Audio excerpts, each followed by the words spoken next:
don't you mention about that particular date, 11,600? Well, it's incredibly important. It's an incredibly important date because the Younger Dryas begins 12,800 years ago with a cataclysm, with a puzzling, mysterious rise in sea level at the same point, 1,000 years of freezing temperatures, mass extinctions of animal species all over the world, and then 11,600 years ago, global temperature shoots up.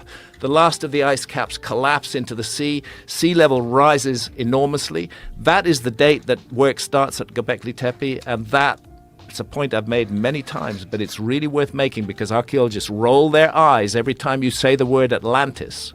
But that is precisely the date that Plato, which is the earliest surviving reference to Atlantis, that's precisely the date he gives for the destruction of Atlantis. 11,600 years before our time. He puts it this way, that his ancestor Solon visited Egypt. And we know about that visit. It's historically recorded. That visit to Egypt was in 600 BC. And there Solon claimed to have been told by Egyptian priests about this great advanced civilization that once existed, but that angered the gods and was destroyed in an enormous flood. And Solon asked those Egyptian priests, when did this happen? And they said, 9,000 years ago. Well, do the math. That's in 600 BC. That's 9,000 years before 600 BC. We call that 9,600 BC.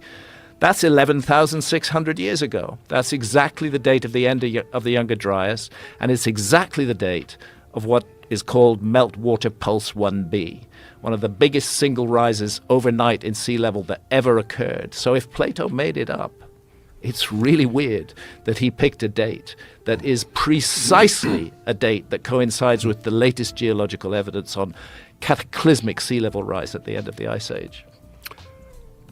Could be a coincidence, but a pretty good one. I will mention I did a two-parter on all of the what Graham's just talking about and the geological evidence that confirms or refutes Plato's account, and it's available on my website for download, and it's like 7 hours. 7 hours of detailed you go deep, bro. You go deep. And you see, the academics have never bothered to do this because they, in their pride and in their arrogance, they just say, we know that Plato just made it up, that it's just a fantasy. They don't know that. And it's people like Randall coming from the outside who are actually doing the legwork that makes us think about all this again. And there's plenty of evidence that there were many sites like this that were thought to be just legend and myth, like Troy, for instance. Mm-hmm.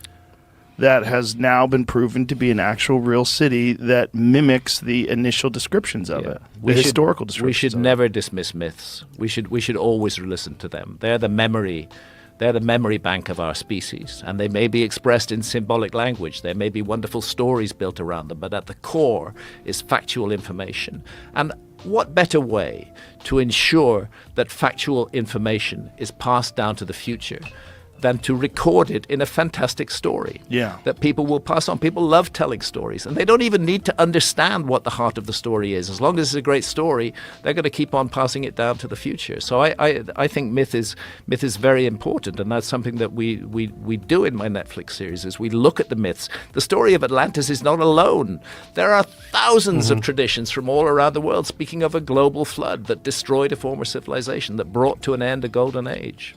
With all this physical evidence and with all these myths, are there more and more people that are accepting this or exploring this with curiosity and open-mindedness now? I would say yes. And one of the things that makes me confident that that's happening is because I am getting a lot of emails and communications from people, young people going, you know what, I was watching your stuff and Graham's stuff.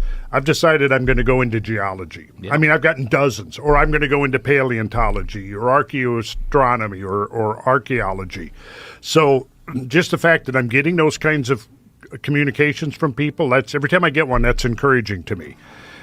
Because I think it's the old axiom that, sometimes, in order to evolve past an entrenched theory, the gatekeepers have to pass away and a new generation has to come along who's a little more willing to look outside that dogmatic framework. Well, also, if you are a young archaeologist and you're trying to carve your way in the world, what better way than to explore this with tons of evidence that's very controversial theory that's been dismissed. Takes courage, though. Takes courage on the part of those archaeologists, because they can lose any hope of promotion if they touch ideas like this. Archaeology is a very restrictive discipline.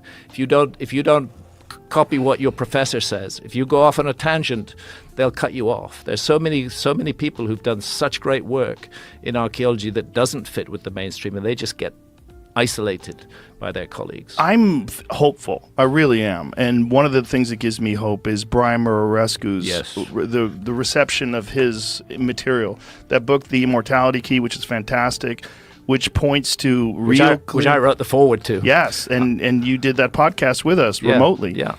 When we did that, and he expressed all this information, we talked about these ancient clay vessels that show clear evidence of some sort of psychedelic that was mixed in with wine that was probably the origins of a lot of the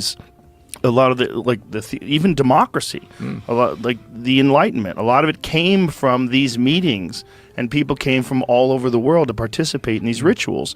This is now being widely accepted, and it's a field of study at Harvard. Yeah, and let's think